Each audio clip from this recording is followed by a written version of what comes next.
What is going on, you guys? Welcome back to episode 6 of the Founders Corner. I am your host, Trey Lansdell, and I am super excited to be back in the studio. We took a little bit of a break from our episodes. I had some guys messaging me. They're like, when's the next episode? When's the next episode? When's the next episode? Hey, listen, I'm running a real company, so it took some time. We had some stuff we had to work on and focus on.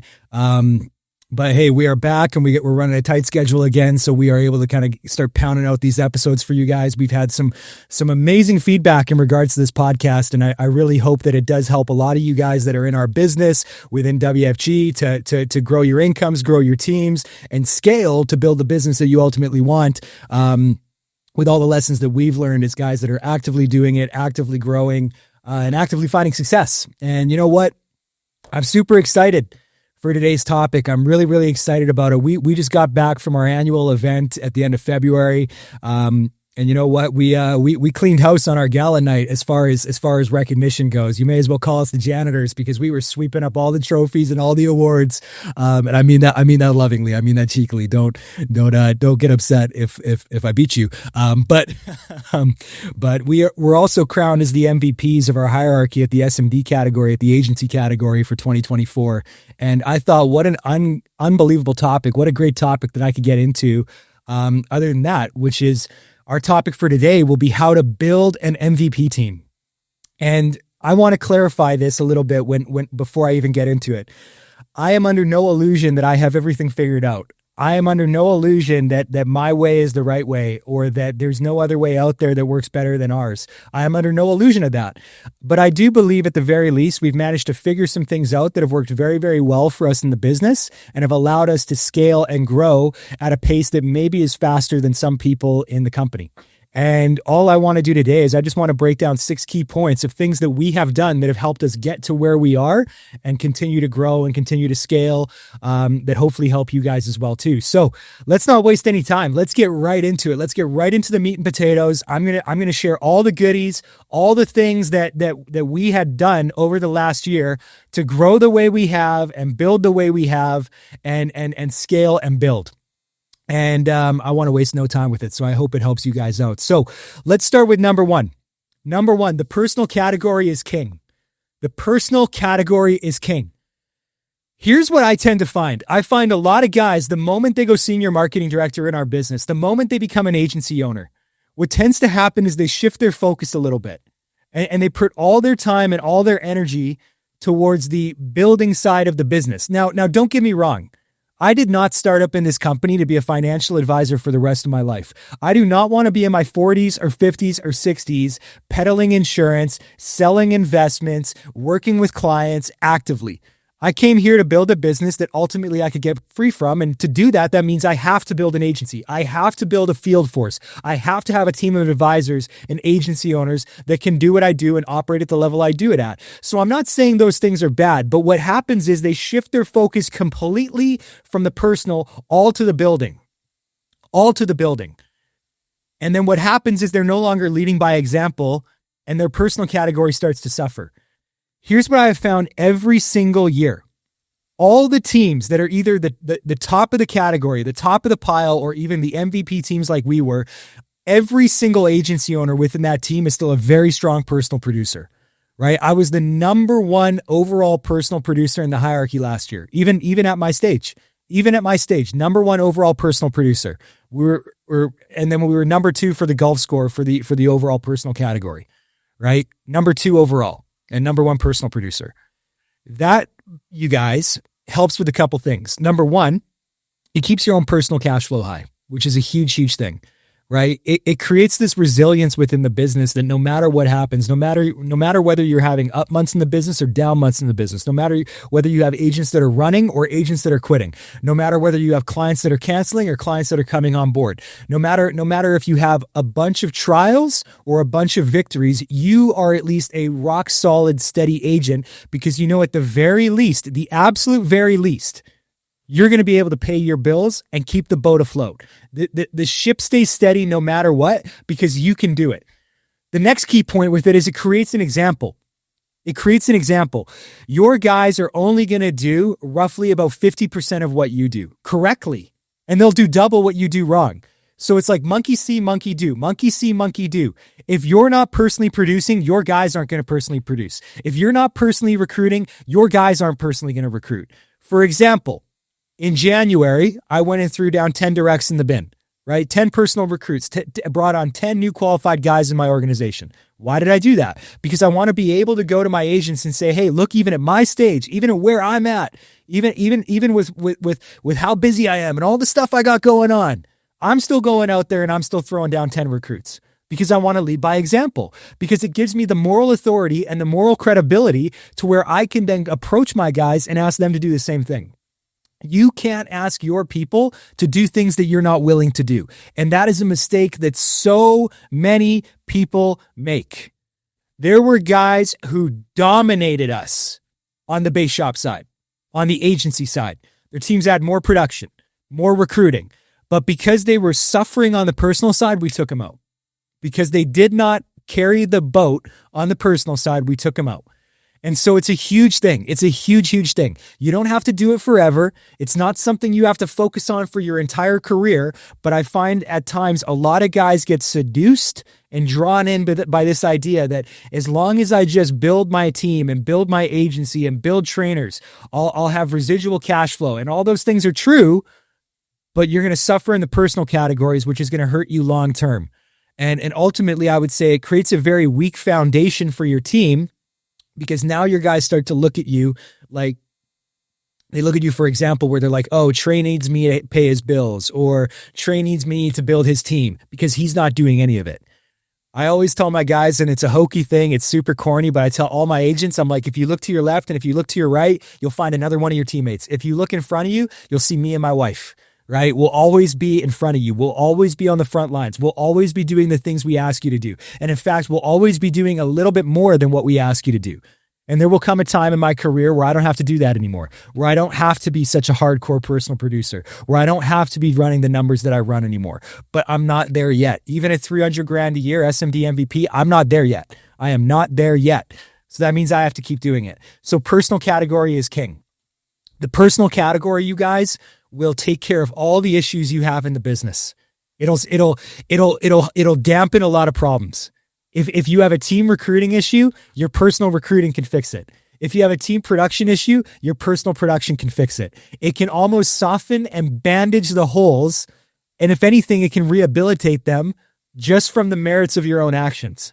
So I have a lot of times the guys come up to me. They're like, how do I get my team going? How do I get my guys recruiting? How do I get them producing? And I pull up their numbers and I'm like, well, you're not doing any of it.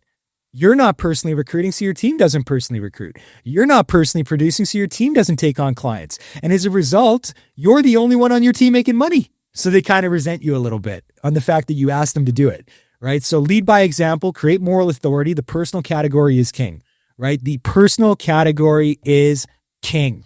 If you're not winning and dominating in that area, you're going to have a way harder time of actually taking that spot. Because, for example, we crushed it in personal production and number 2 overall personal.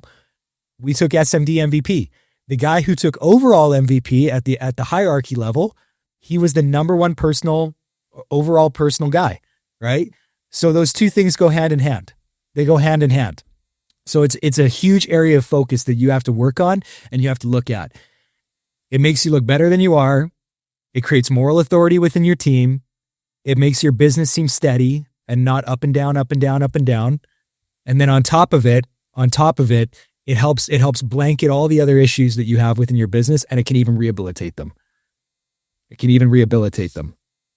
And to put it into perspective, we didn't even have our agency for a full year, right? We were heavy personal producers. And the agency side, the building side came with it. If the better you are on the personal side, the more the agency and team building side will come with it, right? In my experience, at the very least. All right, number 2, support in the home. I cannot stress this enough. If you do not have support in the home, you are fighting an uphill battle. It's like you're running up a mountain with a piano tied to your ass. It's so difficult, you guys.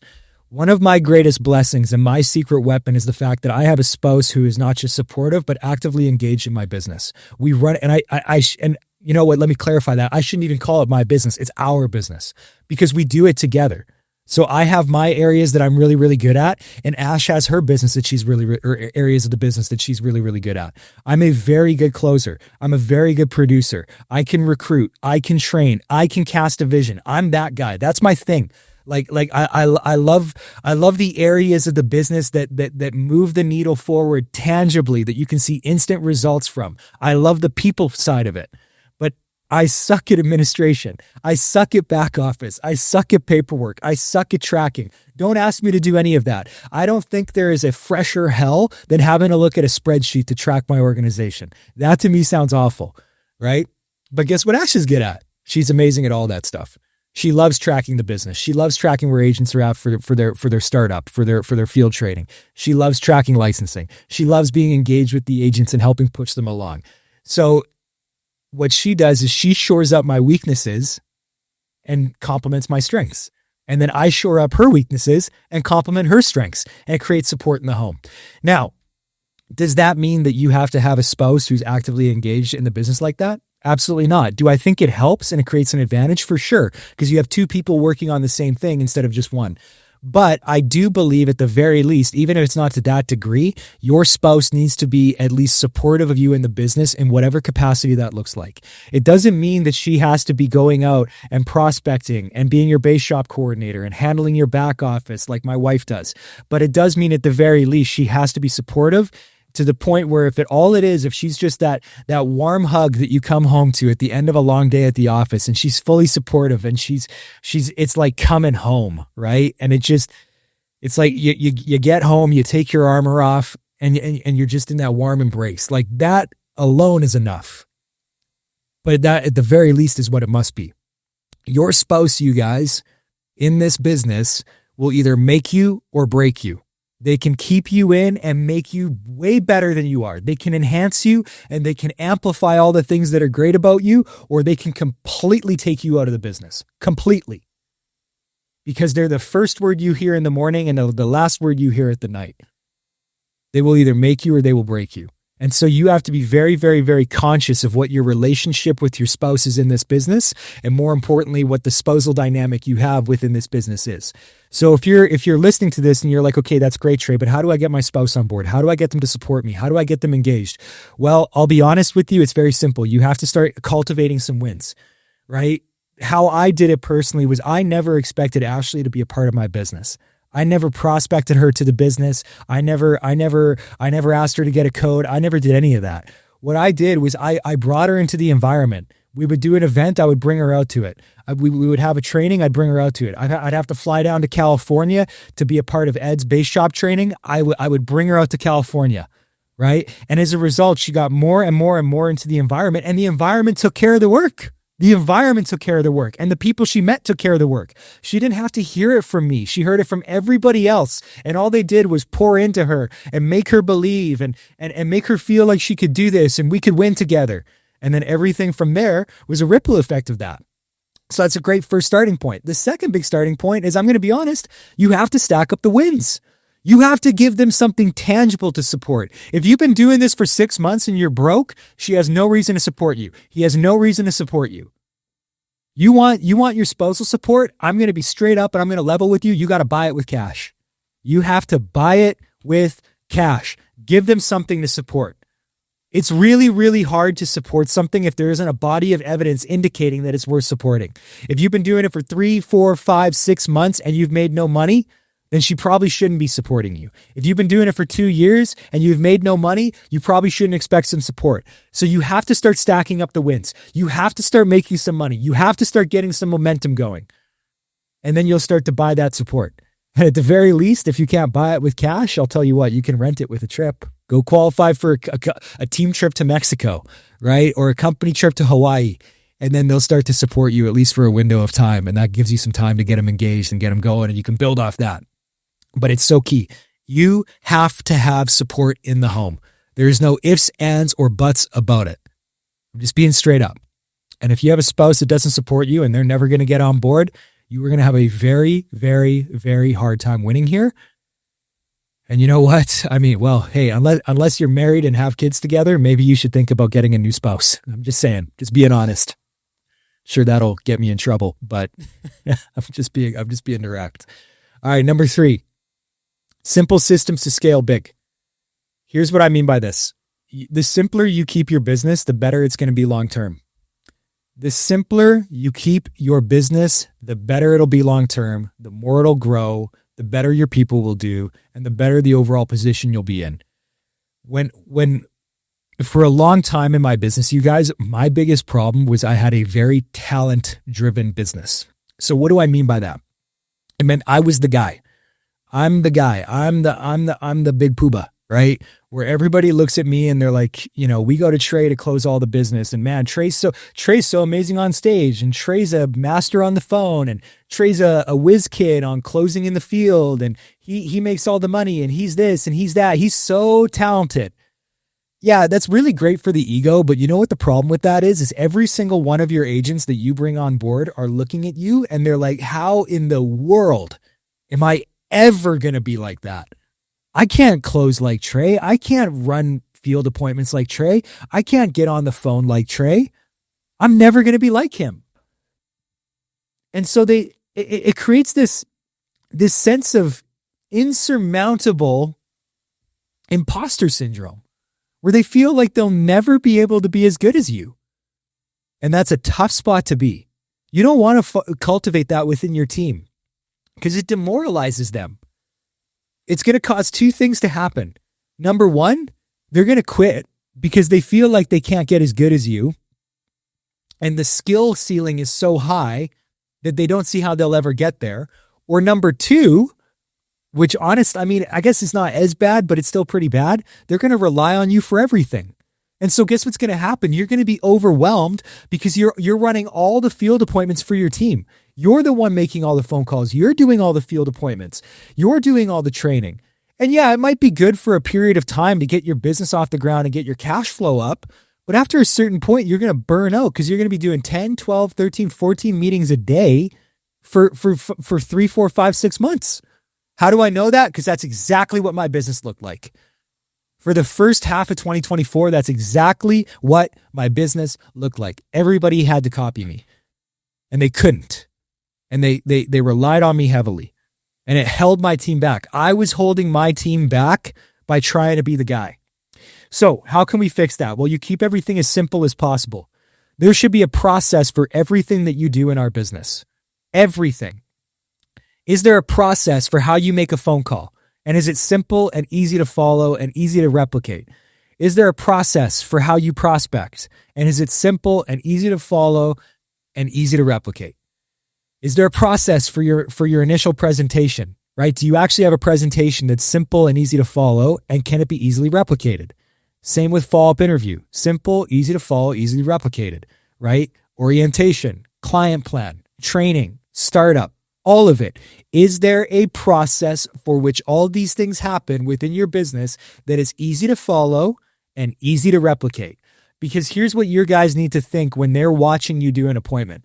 They need to look at it and go, oh my God, Trey's just saying the same thing every time on a phone call. He's been saying the same thing every time on every phone call that I've heard him do. Every time they shadow you on a field appointment, all they're doing is they're going, man, he says the same thing every time. They're watching you go through the slides and they're like, oh yeah, here it's coming. He's going to say that same dumb joke again. Oh yeah, there it is. Oh, he said it again. Oh man, I've heard it for the 5th time this week, right?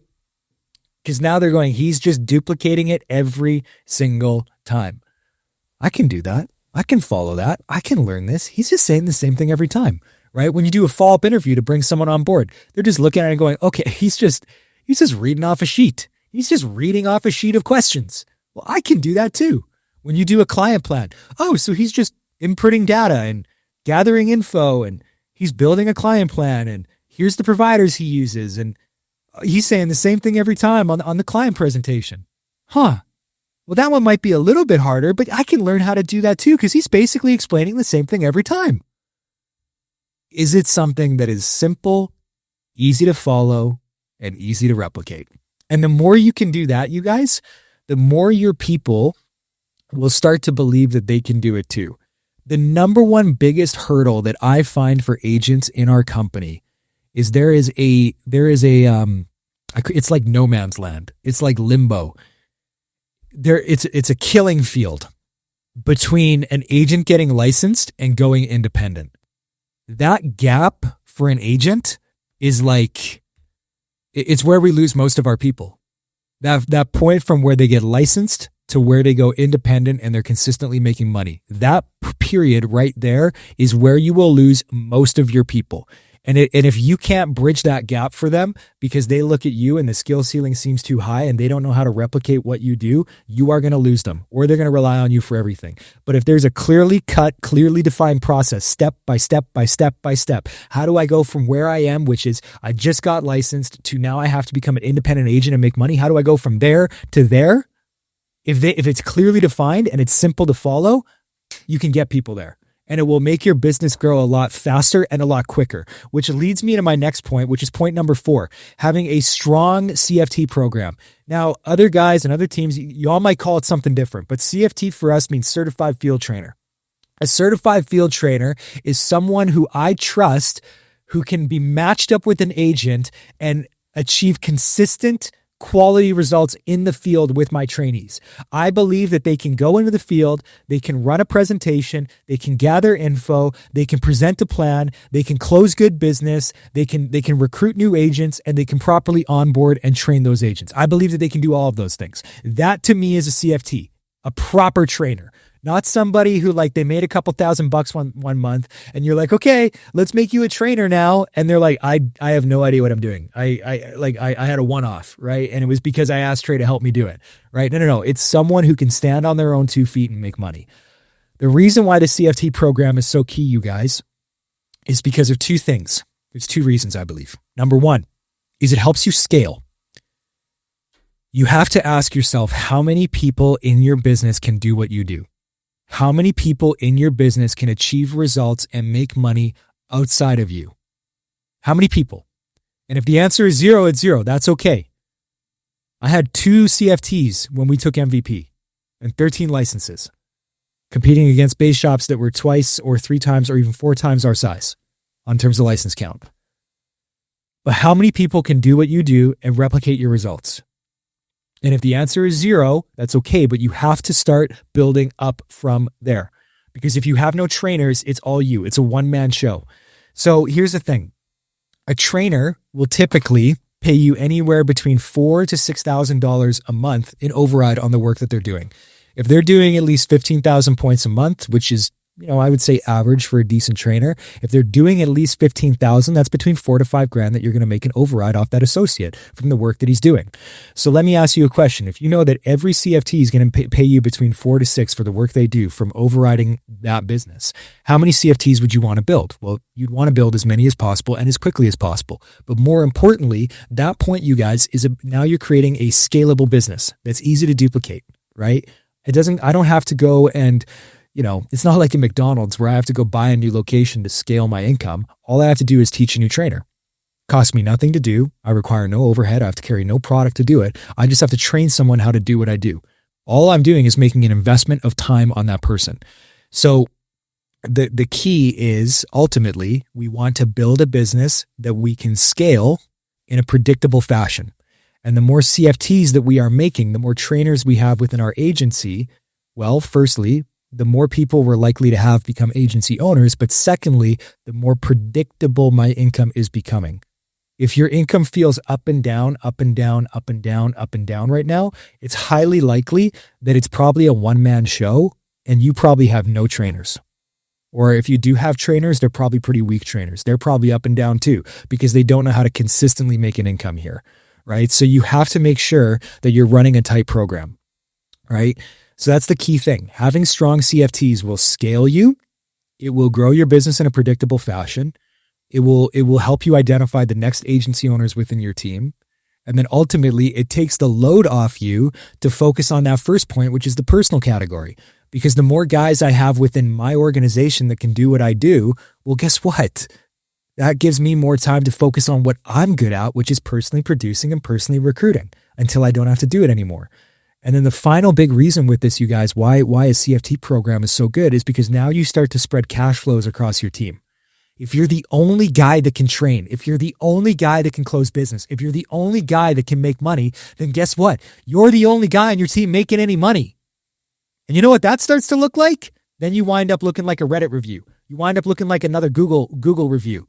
And you would deserve it too, because if you are the only guy making money, then you are that thing, right? So you want to be in a position where your team is well trained because you want your guys making money.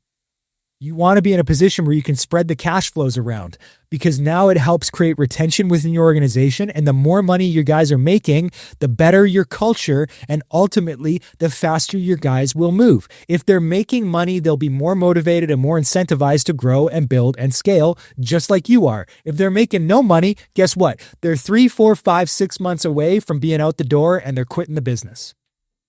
That's all it boils down to. That's all it boils down to.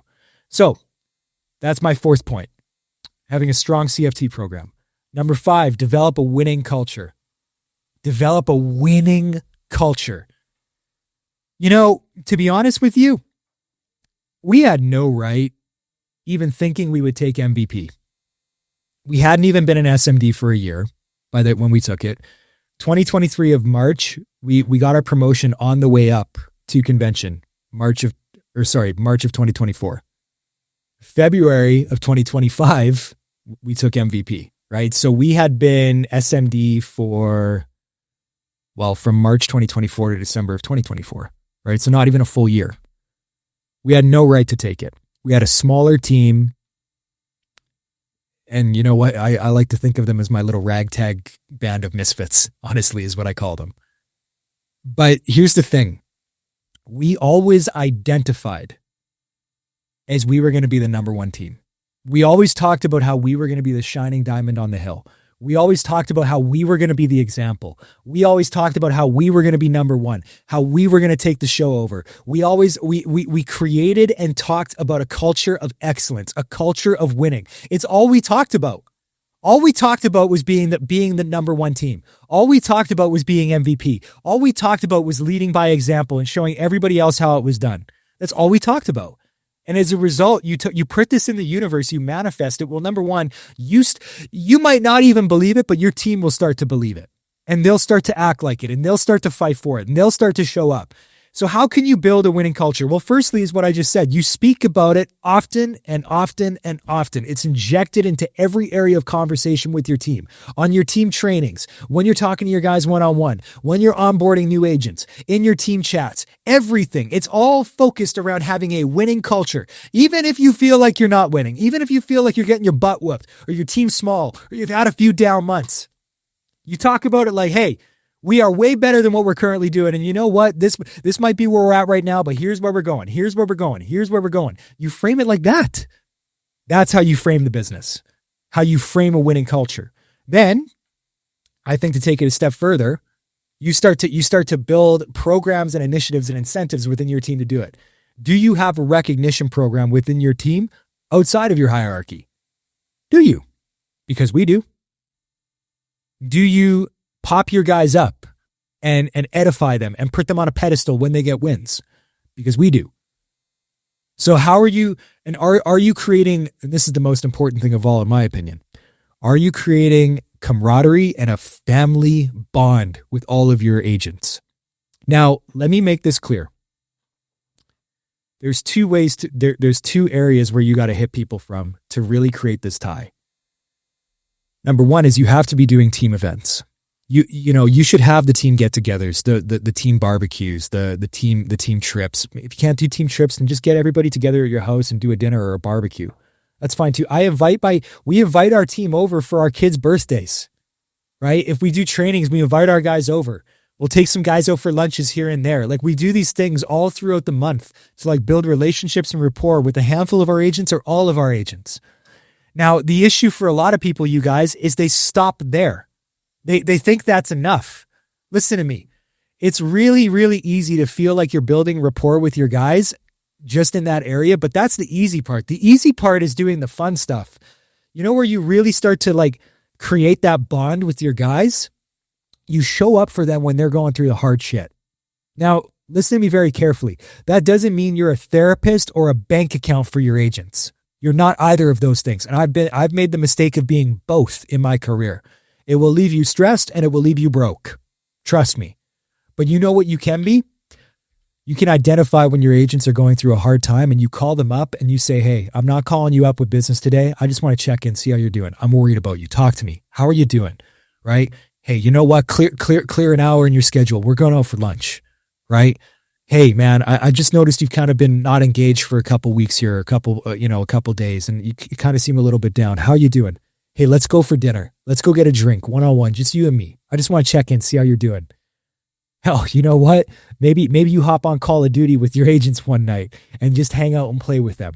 Right? I don't care what you do, but you have to let your agents kind of see you as a person too. There should always be that dynamic of you're their leader and you're the senior partner first. But behind that is a friend that they can rely on who has their back. Behind that. And that's where a lot of guys don't show up. They just do the rapport. They just do the environment. They just do the fun team building exercises. But they don't get into the nitty gritty. They don't get into the dirty work, which is being there for their agents when they feel like they're going to freaking quit and they resent the business and they kind of resent you a little bit. And sometimes they just act like, you know what? F them. If he quits, F him. Well, that's easy for you. It's easy for you. It's easy to just say that. It's easy to say, you know what? This agent's pissed off with the business and they're pissed off with me and it's uncomfortable. Let him quit. Okay. But what if all he needed was a phone call from you to talk to him and clear the air and just show him that you give a crap about him? That's where a lot of guys screw up. They don't do that part. Believe it or not. And if you can do that, you guys, you will strengthen bonds within your team that are unbreakable. And they'll stick with you through the hard times. So listen to me on this, my final part with this point. Conflict is an opportunity to strengthen your relationship with your agents. If you run away from conflict, you will never have that opportunity. If you embrace the conflict and you approach it like a mature adult, not someone who's there to win the argument. In fact, don't even have an argument at all. But as someone who seeks understanding and wants to strengthen the relationship, you will come out ahead almost every single time. Yes, you will have an agent or two in there who's like, I don't give a shit what you have to say. I don't want to deal with anything. I'm out. Okay. But you at least know that you did everything that you could to keep that person. But for those other 8, 9 agents out of 10, all they're going to care about is the fact that you took the time to reach out to them and be there for them. And that is a big deal. That's a very big deal. All right. Final point. My final point. Resilience comes from the top down. Resilience comes from the top down. Here's the deal, you guys. If you're here to build something, then the understanding is that you've asked for a big life. You've asked for a big life. You want a big income. You want a big business. You want a big life. You want big trips, big experiences. You know what that means? You're going to be tasked and challenged with big trials and big problems. You want to be the guy? That means you're going to have to go through some shit. You're going to have to wade through some problems. And so most people, where they get messed up is they start going through challenges. They start going through obstacles. They start going through adversity. And it's almost like they view that as a sign from God that the business doesn't work and they suck and they shouldn't be doing it. Listen to me. The fact that you're going through obstacles and challenges is an indication that you're exactly where you need to be. You're doing exactly what you should be doing. You know what? You're going to have days where you start your appointments at 8 a.m. and you're running until 12 o'clock at night. And you might have a fever, or you might be sick, or you might have just got some news that a family member died. Or maybe you're dealing with some drama with family, right? Maybe some of your kids are in the hospital. Or maybe you're dealing with, some people that are, just some personal stuff. I don't need to go through the list because every single one of you listening right now, you have things going on in your life. And to be quite frank, that's never going away, ever. You're going to deal with stuff and problems and BS, regardless of whether you're building a business or not. And therein lies the key. If you're going to have problems, regardless of whether you're building a business or not in your life, you may as well go through the problems and build the damn business. Because at the very least, if you know the storm is coming, build the ark, build the boat that can weather the storm. So many people, they just don't build the boat. They don't build the ark. They don't set themselves up with an exit strategy, with a thing that can actually get them through the problem. They allow their problems to be the reason why they can't do it. And conversely, they lose. Winners have problems. They have issues. They have drama. They have health issues. They have financial problems. They have all the same things that you have. In fact, maybe even worse. And they win in spite.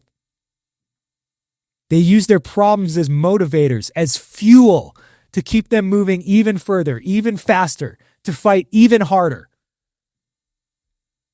Because they know at the very least, at some point, they're going to get through it and they can poke their head up and they're like, okay, I made it through. And to know that you went through all of that and you still beat everybody is the greatest feeling in the world. It's so validating. It makes everything worth it. But you have to go through it. You have to go through it. So resilience comes from the top down. And what I mean by the top down is your agents will start to follow you in regards to your resilience that you display.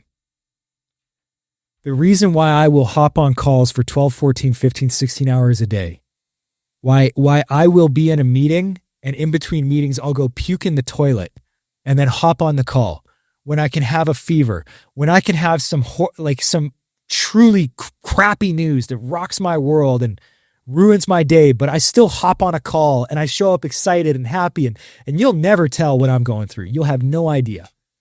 The reason why I can do that, you guys, is because I had an example in someone who did the exact same thing. I got a guy who I follow whose name is Steve Holbrook, who's been doing it for 20 years, but Crohn's disease. I never know when he's sick. I never know when he's upset. I never know when he has a health issue. I never know when he's going through issues or life problems. I just know that he's going through it just like me, but I never know when he is or how bad it is or what's going on.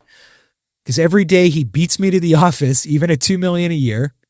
And every day he shows up with a smile on his face and a conviction.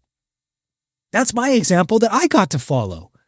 So every day I think about it, you know what? If the guy making $2 million a year, who has every reason to dial it back and slow down, is still showing up even with all the problems he has, then I should probably do it too. I can probably make it through too.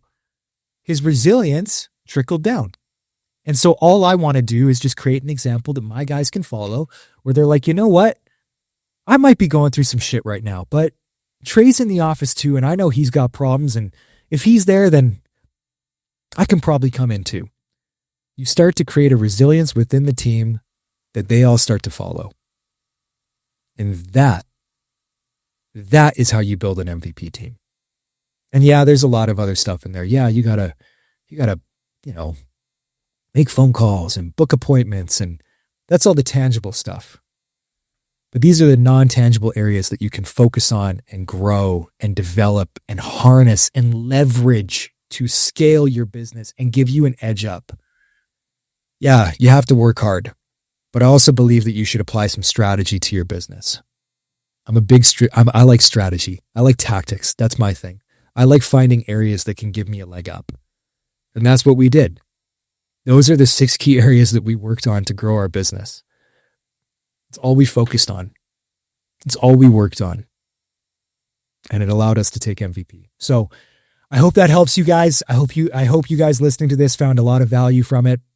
And again, like I said, I'm under no illusion that we're like some masters, right? I don't believe that we have all the answers. We approach our wins with such an air of humility that it would probably stagger you to actually know how we feel about our wins. We don't think we're shit, to be honest with you.